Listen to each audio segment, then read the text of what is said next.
Hello YouTube and hello Ceedling. Um, so I just watched your video on problematic media. Good video. I liked it. I think it's an important topic that we don't talk about. Um, you're coming at it from a feminist perspective. I unabashedly, declare solidarity with feminism, though I wouldn't. Though I think there's always a danger in, or I always feel like there's a danger in declaring myself a feminist, right? Because I'm a dude. Um, I remember hearing a poem once where a girl said like something like, I'm sick of men telling us how to be feminists, right? And that's how I always feel. So I don't really like to talk too much about feminism on those grounds. Um, uh, but I think the analysis of media is important. Um, I would point the two places that I would point anyone to for the analysis of what you're calling problematic media, or would be Zizek, who I cannot emphasize enough. There's a great film called The Pervert's Guide to Cinema, where he goes through and narrates all these scenes from different movies and points out, tries to get at their ideological presuppositions underneath it. It's great stuff. It's really fascinating stuff, and I think the full length of it is on YouTube. I'll try and find it, and if I can, I'll put it in the video description. Second place I'd point to is Adorno and the culture industry, which is sort of seminal in this respect. Adorno came at it from the perspective of a musician, but he it, it the analysis is much more far-reaching. But the fact is, yeah, there is all of this what you're calling problematic media. I My only issue with the video that you put out is that it seems to me like you're assuming, not assuming, that might be wrong to say. It seems to me like you're reserving the space for unproblematic media. This would be the grounds of my critique. I think that instead of describing problematic and unproblematic media, I think I would just say that media is problematic by definition. Um, Media, with the rise of what we think of as media, radio, film, television, internet, etc., magazines, whatever. With the rise of this, we've seen um, a vast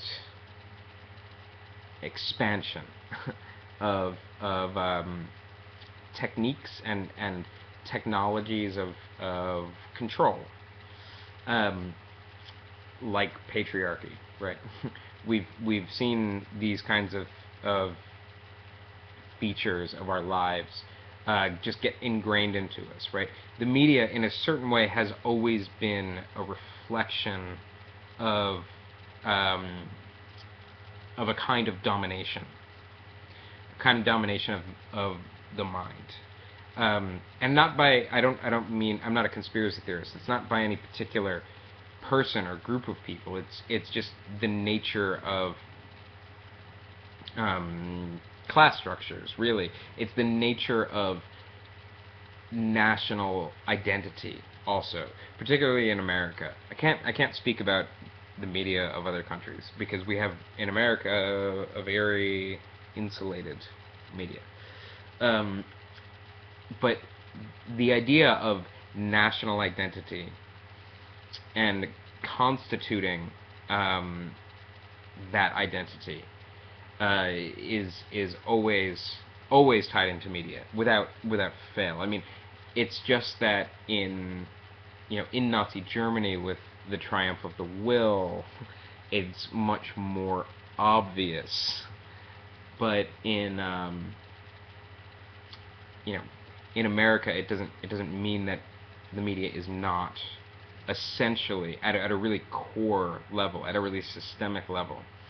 It's not that the media is somehow not tied into ideologies of domination and technologies of control of the ruling class over the population. That's, I'm using a lot of language that might sound harsh, but I think that that's the essential reality of it. I think that it's not just there is problematic media. In other words, the media is problematic and always has been since its inception. It seems like the only rational political stance towards the media is to assume that whatever you're watching is going to be reflective of an ideology of domination. Now, that I don't mean to say that, of course, I love Batman, but I still know that Batman's pretty much a fascist, right? Like, that's still pretty clear. I love Iron Man. Iron Man is still a sexist, macho, sort of whatever. I loved Lost, and I always felt, I don't know, I've seen a lot of more feminist-minded people who loved Kate Austen, but I always felt like she was the quintessential anti-feminist character. She was the character who, if you go back and watch it, she was always portrayed as a badass, and she could kind of track and like do all this stuff. And then the man would be like, just stay here. And then she'd be all badass and be like let them go off and then follow them. And all of that sounds kind of badass. But then she always gets caught. I think it happened like 3 times in the series where she went after the guys on her own and then just gets caught and used as bait. So the message is essentially, don't be a badass, or if you're a woman, because, you'll end up hurting everybody. The men can be badasses, the women can't. So I feel like there's a deeply anti-feminist dimension to Kate Austen's character, which is much more pernicious because it's a character who's portrayed as being a badass female. So those are examples of media that I like and the problems that come along with them. But there has to be an interplay, right? There has to be some kind of way of, on the one hand, I like watching movies and TV and reading comic books and reading fiction and whatever. I like doing that. On the other hand, like, there's always a part of me that knows the game, whether or not I want that, right? But I don't think that tension between those two sides of me, I think,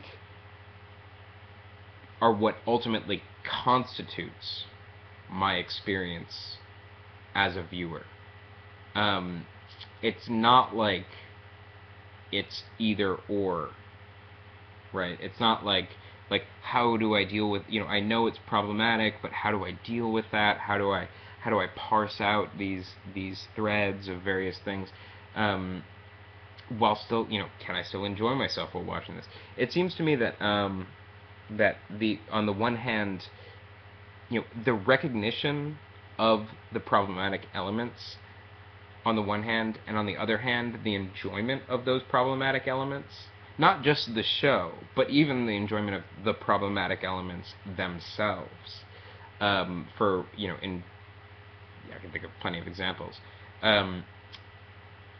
This is how we recognize the problems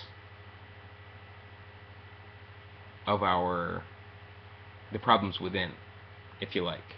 It sounds cheesy, but this is how I think we grow as thinkers. We look into a kind of ideological mirror when we look at the media.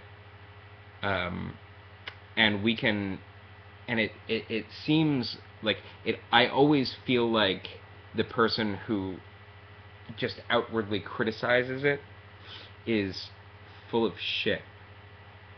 Um, because the fact is, again, all media is problematic, and the fact that we all like some media means that we like problematic things within it. So it seems that the project is not to call out the things that are going on there, but to use this to call out the things that are going on here. That seems like the task. So I don't know. That might be rambly. I'm not sure if there was much valuable about that, but I'll put it up anyway. Have a good day.